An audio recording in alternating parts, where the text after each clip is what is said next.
네, 오늘은 하나님께서 행하신 일을 보라, 하나님이 하신 일을 보라, 이런 제목으로 함께 말씀 나누겠습니다. 여러분들 아시는 대로 축구 경기는요, 전반전과 후반전이 있습니다. 전반전이 끝나고 나면 후반전이 시작되기 전까지 중간에 쉬는 시간이 있죠. 그 시간을 헵타임이라고 합니다. 이 헵타임에는 선수들이 경기장을 다 떠나서 라커룸으로 들어가게 되죠. 근데 제가 그 축구 경기들을 보면서 궁금했어요. 과연 이 헵타임 시간에 라커룸에 들어가서 선수들이 뭐 할까? 여러분 뭐 할 것 같으세요?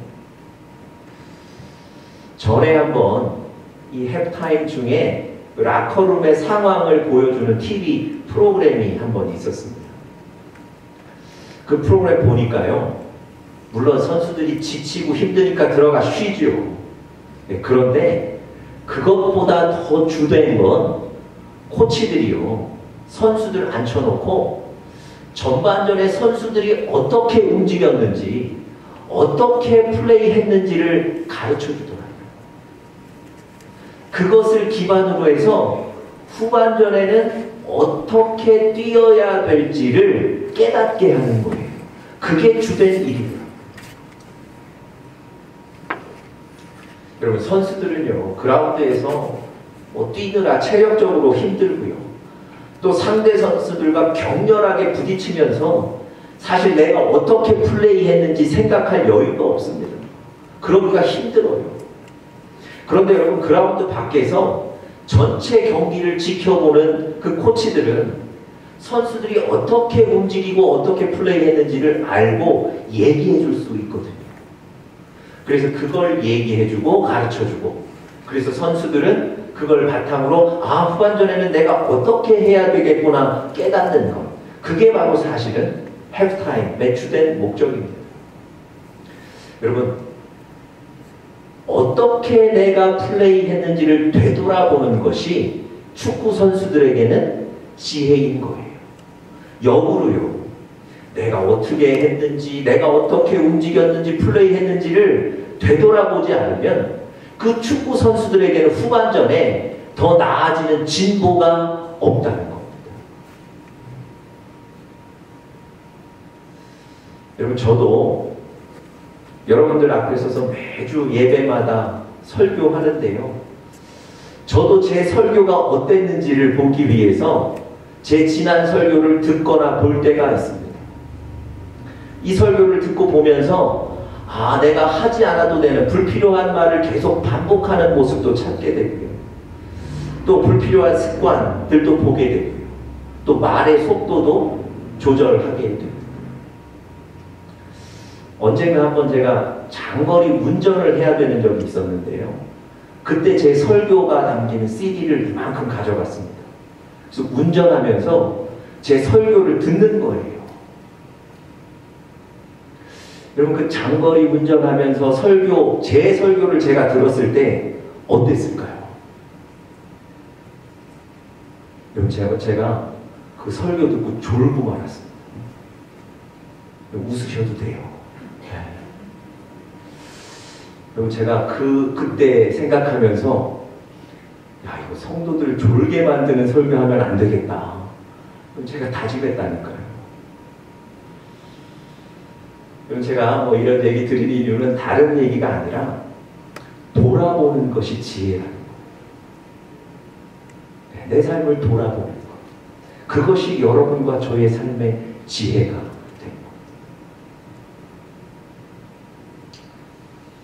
오늘 우리가 읽는 이 전도서는요, 여러분들 잘 아시는 대로 다윗의 아들 솔로몬이 쓴 성경인데 거의 전체가 지혜에 관한 얘기입니다.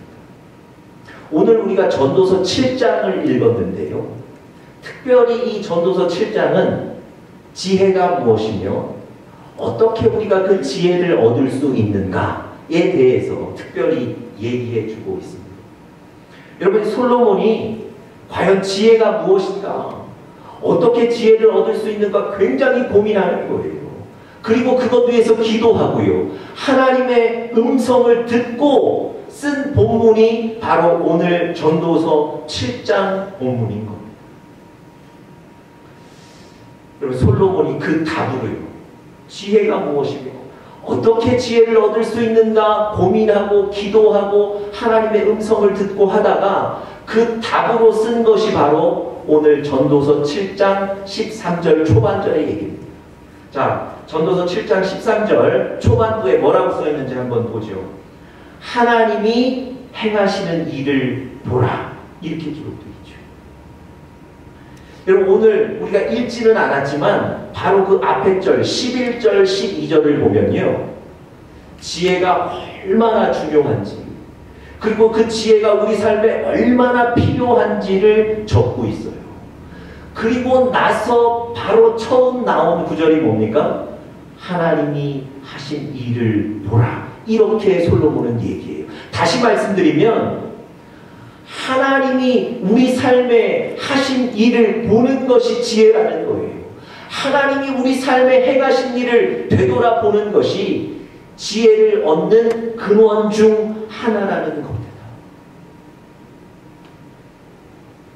여러분, 하나님께서 여러분과 제 삶에 행하신 일을 보면요, 야, 하나님이 어떤 분이신지, 하나님이 나를 어디로 이끌어 가시는지, 하나님이 지금 나에게 무엇을 원하시는지를 우리가 알 수 있거든요. 그래서 여러분, 오늘 지혜가 무엇인지를 가르치는 이 전도서 본문에서 솔로몬이 하나님이 하신 일을 돌아보라, 이렇게 여러분과 저에게 권면하시는 거예요. 여러분, 꼭 기억하십시오. 하나님이 여러분과 저의 삶에 행하신 일을 돌아보는 것이 지혜이며 우리가 지혜를 얻는 근원 중에 하나라는 겁니다. 여러분과 저에게 오늘 이 말씀 들으면서 하나님이 하신 일을 돌아보는 그런 은혜가 있기를 간절히 바랍니다. 여러분, 구체적으로요, 여러분과 제가 하나님이 하신 일을 돌아보면 무엇을 깨닫게 될까요?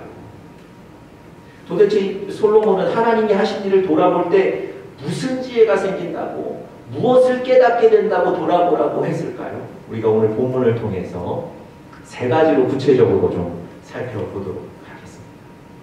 첫 번째로요, 하나님이 행하신 일을 돌아볼 때 첫 번째, 하나님의 주권을 인정하게 됩니다. 다시 한번요, 하나님의 주권을 인정하게 됩니다. 여러분, 솔로몬은요, 하나님이 하신 일을 볼 때, 아, 하나님이 내 인생의 주인이시구나를 깨달을 수 있게 된다고 얘기하는 거예요. 그것이 바로 13절 후반부에 나와 있습니다. 자, 13절 한번 보시죠. 하나님께서 행하시는 일을 보라. 바로 그 다음 뭐라고 되어 있습니까? 하나님께서 굳게 하신 것을 누가 능히 곱게 하겠느냐.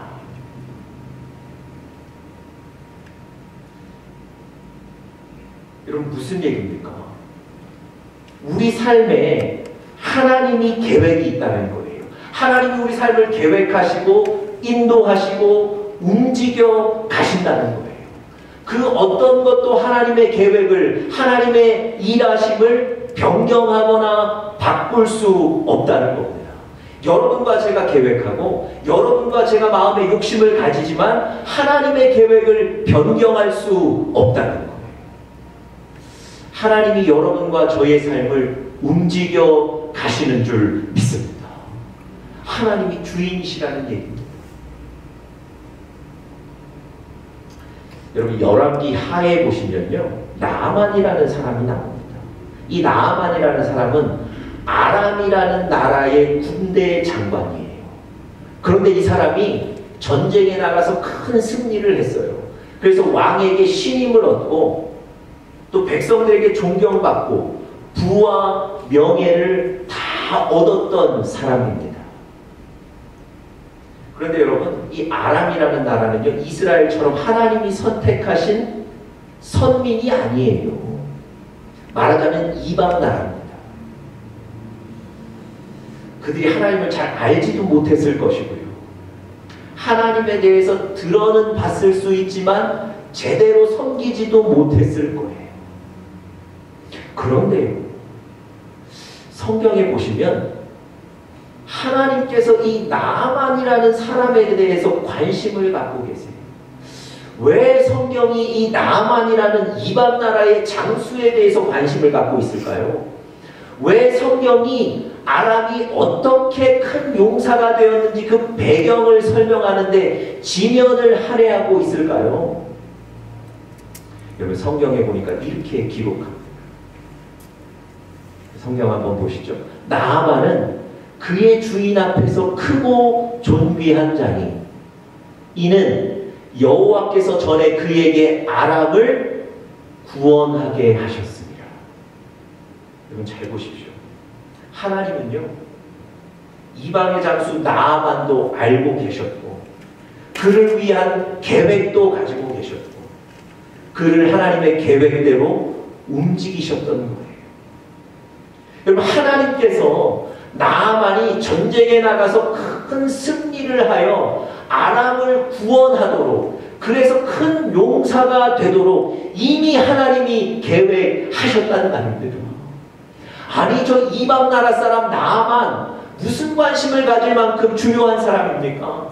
그런데 하나님은 그 나아만에 대해서 계획하시고 그를 움직여 가시는 거예요. 그의 인생에도 하나님이 주인 되셨던 겁니다.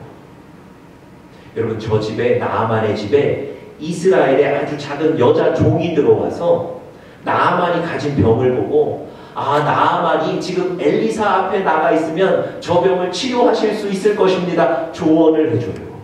나아만이 그 얘기 듣고 하나님 앞에 나가게 되고요. 결국은 하나님 앞에 나가서 나아만이 가진 질병까지도 완전히 치료받게 됩니다. 여러분, 한번 생각해 보세요. 그 이스라엘의 어린 여종이 나아만의 집으로 갔다는 건 이거 대단히 큰 우연 아닙니까? 대단히 큰 운 좋은 일 아닙니까? 여러분, 정말 이게 운이었을까요? 이게 우연이었을까요? 아니요, 그렇지 않습니다.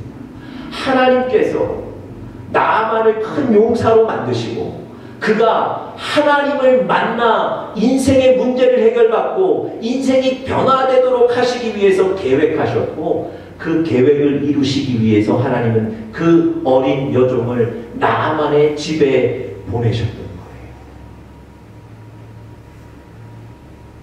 여러분, 이방의 한 사람이 극적으로 하나님 만나서 문제가 해결되고 인생이 변하는 장면인 것입니다. 여러분, 하나님은요, 나아만에게조차 계획을 갖고 계시고 그의 인생을 움직여 가시는 분이신 줄 믿습니다. 하나님이 여러분과 저의 삶에 주권을 가지고 계시는 주인이심을 믿으시기를 간절히 바랍니다. 여러분들 책 읽어보셨을 텐데요. 중국의 대사를 역임했던 김하중 장로라는 분이 이런 간증을 하셨어요. 그분이 중국 대사로 일하고 계실 때 중국의 한 관리 때문에 한국의 대사관 업무가 잘 진행되지 않는다는 거예요. 사실 이 한국의 대사관뿐만 아니라 중국에 있는 다른 대사관들도 그 중국의 관리 때문에 일을 할 수가 없답니다. 이 한국의 대사관 직원들이 그 사람에 대한 불만이 많았던 거예요. 그래서 대사님한테 가서 얘기를 했던 거예요. 여러분, 그 얘기를 듣긴 했지만 이 김하중 대사가 아니 그 중국 관리 찾아가서 설득을 할 수 있습니까? 아니면 사정을 봐달라고 얘기한다고 그 중국 관리의 마음이 변하겠습니까? 할 수 있는 일이 없는 거예요. 그런데 이분이 이렇게 간증합니다. 그 얘기를 들은 날부터 그 중국 관리를 위해서 기도하기 시작했다. 여러분, 그냥 한 번 기도하고 만 게 아니고 그 중국 관리에 하나님 마음을 움직여 주십시오. 그렇게 계속 그 중국 관리를 위해서 기도했다는 거예요. 어느 날 기도하는 중에 그 중국 관리에게 짧은 편지 하나를 써서 보내야 되겠다는 마음이 들더라고요. 성령님께서 뭐라고 써야 되는지 그 내용도 감동을 해주셨대요. 그래서 여러분, 사실 작은 쪽지인데요. 쪽지를 써서 부하 직원에게 주면서 그 관리에게 보내라고 얘기했다. 여러분, 그 편지를 받은 그 중국 직원이 말이죠. 나중에 이 김하중 대사를 만날 일이 있었는데 이분에게 와서 이런 얘기를 하더랍니다. 제가 어떻게 하면 한국 대사관의 업무가 편해지시겠습니까? 라고 묻더랍니다. 여러분, 이거 누가 하신 일입니까? 하나님이 하신 일이에요. 이걸 경험하는 거예요. 여러분, 이런 사실은 제가 간증 중에 하나만 말씀드린 거고요. 이런 간증들이 많습니다. 이분이 이런 일들을 경험하고 나서 여러분들 잘 아시는 외교부 장관으로 있던 반기문 씨가 유엔의 사무총장에 당선이 되죠. 그래서 그분이 외교부 장관을 그만두고 유엔에 가게 되십니다. 자연스럽게 한국의 외교부 장관 자리가 비니까 새로운 사람을 뽑아야 되지 않습니까? 그런데 그 새로운 장관의 후보 1순위가 바로 이 중국 대사를 하던 김하중 장로입니다. 이분을 존경하던, 평소에 존경하던 외교부의 직원이 그 기쁜 소식을 전하면서 김하중 장로에게 이렇게 얘기했답니다. 대사님이 지금 후보 1순위신데 그런데 대사님에 대한 소문이, 이런 소문이 있습니다. 저 사람은 예수를 지나치게 믿는 사람이다. 이런 소문이 있습니다. 그러니까 대사님께서 예수를 조금만 약하게 믿으시면 좋겠습니다. 이런 조언을 하더랍니다. 여러분, 그 중국 관리도 하나님이 움직이시는 걸 경험했던 분이거든요. 내가 장관이 되고 되지 않고도 누구 손에 있다는 걸 아시는 분입니까? 하나님의 손에 있다는 걸 아시는 분이에요. 이분이 책에 그렇게 쓰셨습니다. 되고 안 되고는 하나님의 손에 있는 거고, 나는 그 얘기를 들었지만 나는 더 세게 예수를 믿을 것입니다. 제가 기록에 찾아보니까 2008년에 이분이 한국의 통일부 장관이 되셨더라고요. 여러분, 우리의 인생은 우리 손에 있는 게 아니에요. 우리 인생은 주인 되신 하나님의 손에 있는 줄을 믿습니다. 주인 되신 하나님을 늘 인정하시고 믿으시기를 바랍니다. 여러분, 우리 인생을 돌아보면, 하나님이 하신 일을 보면, 아, 하나님이 내 인생의 주인이시구나를 깨닫게 된다는 거예요. 자, 두 번째로요. 하나님이 하신 일을 돌아보면 두 번째, 모든 상황에 믿음으로 반응하게 됩니다. 모든 상황에 믿음으로 반응하게 됩니다. 하나님이 하신 일을 돌아보라. 그리고 나서 14절 보시면 이렇게 기록하고 있죠. 형통한 날에는 기뻐하고 곤고한 날에는 생각하라. 다시 한번요. 형통한 날에는 뭐 하라고요? 기뻐하라. 곤고한 날에는 생각하라. 이렇게 기록하고 있습니다. 여러분, 무슨 말일까요? 여러분, 형통하다는 건 어떤 뜻이죠? 말 그대로 일이 잘 풀린다는 거예요. 사업이 잘 돼서 재정적인 여유가 생긴다는 거예요. 건강이 회복되어서 걱정이 없어진다는 거예요. 가정에 평안이 있고 자녀가 잘 된다는 거예요. 형통하다는 건 이런 겁니다. 그런데 성경에서 하나님이 형통한 날을 주실 때는 뭐 하라고요? 뭐 하라고요? 기뻐하라고요. 여러분, 기뻐한다는 게 뭐겠습니까? 하나님이 나에게 형통한 일을 주신 것에 대해서 감사하는 거예요. 하나님이 나에게 형통한 것을 주신 것에 대해서 하나님을 찬양하는 겁니다. 여러분, 하나님이 형통하게 하신 것에 대해서 내가 감사하는 것, 이게 바로 믿음의 표현이에요. 여러분, 예수님이 10명의 문둥병자들을 기도로 고쳐주셨죠. 그들이 얼마나 기뻤는지 몰라요. 그래서 당장에 가서 내가 나음을 입었다는 걸 증명을 해요. 사람들에게 보여줍니다. 그리고는요, 다들 가족들에게 달려가고 친구들에게 달려갑니다.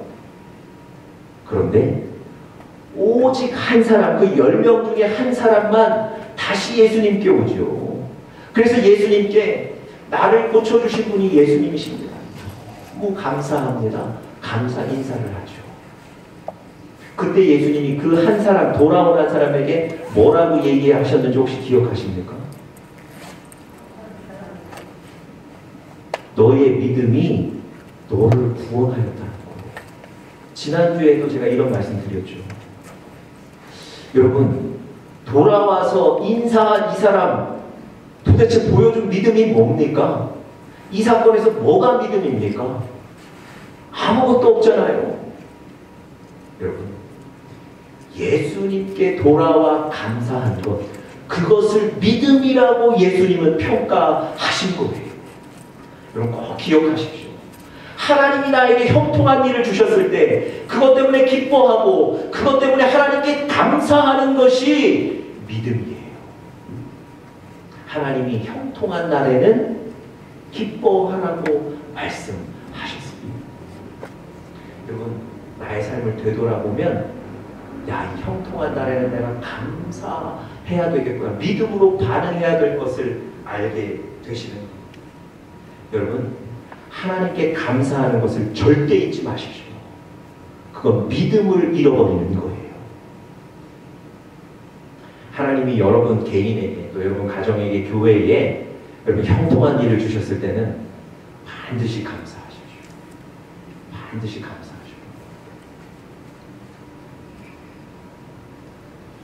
제가 뭐 헌금 많이 드리라 뭐 이런 얘기 드리는 게 아니에요. 하나님께 감사하는 게 하나님의 뜻입니다. 특별히 제가 꼭 한 가지 부탁드리고 싶은 게 있었어요.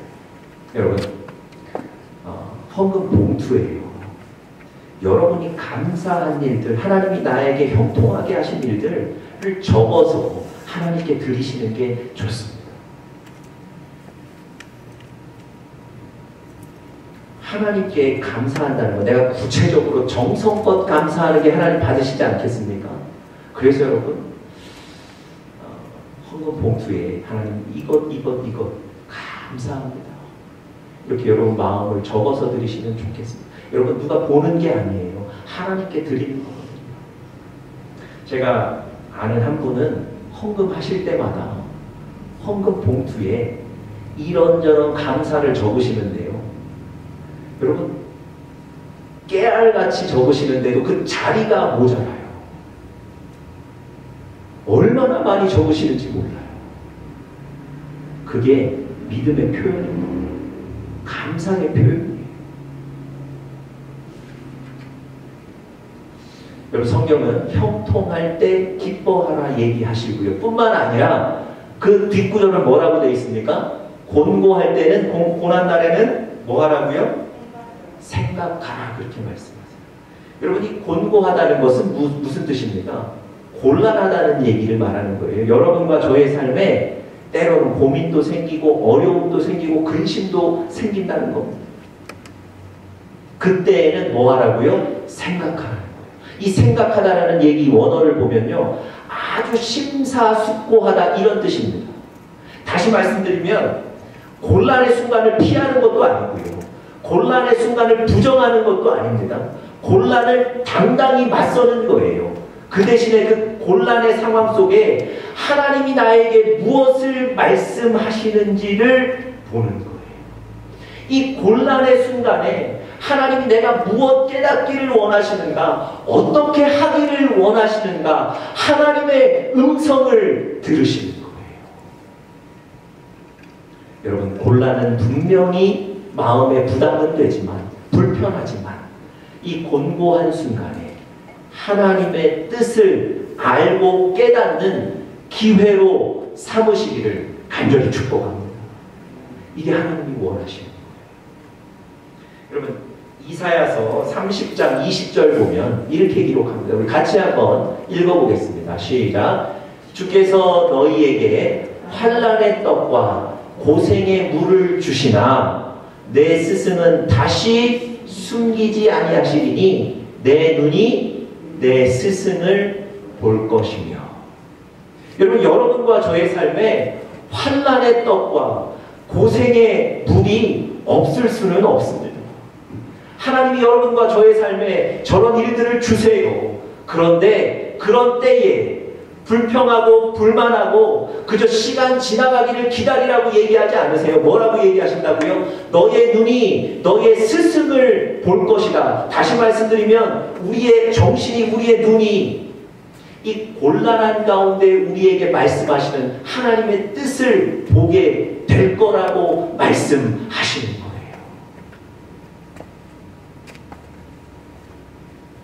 여러분, 곤고한 상황들 있으시죠? 그때마다 불평하거나 불만으로 시간 지나가기를 기다리지 마시고요. 아, 이때 하나님이 나에게 말씀하고자 하시는 것을 듣는 기회로 삼으시는 여러분들 되시기를 간절히 축복합니다. 마지막 세 번째로요. 하나님이 하신 일을 돌아보면 겸손하게 됩니다.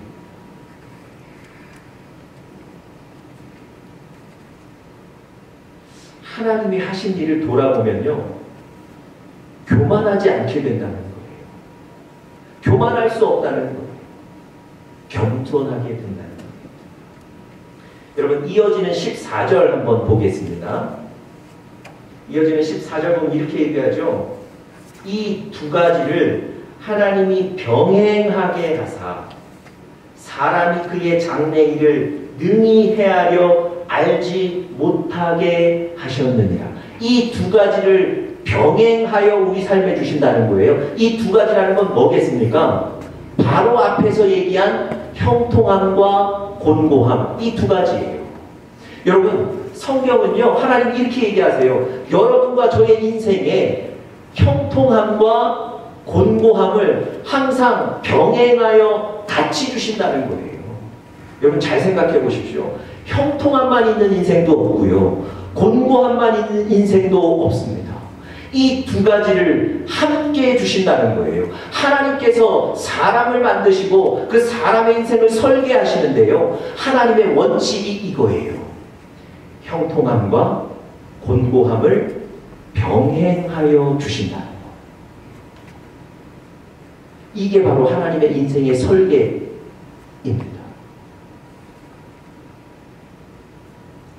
여러분, 앞에서도 제가 나아만이라는 사람에 대해서 말씀드렸는데요. 나아만은 아람이라는 나라를 구한 큰 용사였습니다. 그런데요, 성경을 잘 읽어보니까 큰 용사입니다 라고만 끝나지 않고 그에 대한 설명을 한 가지 덧붙이고 계세요. 네, 한번 성경 같이 읽어보겠습니다. 시작.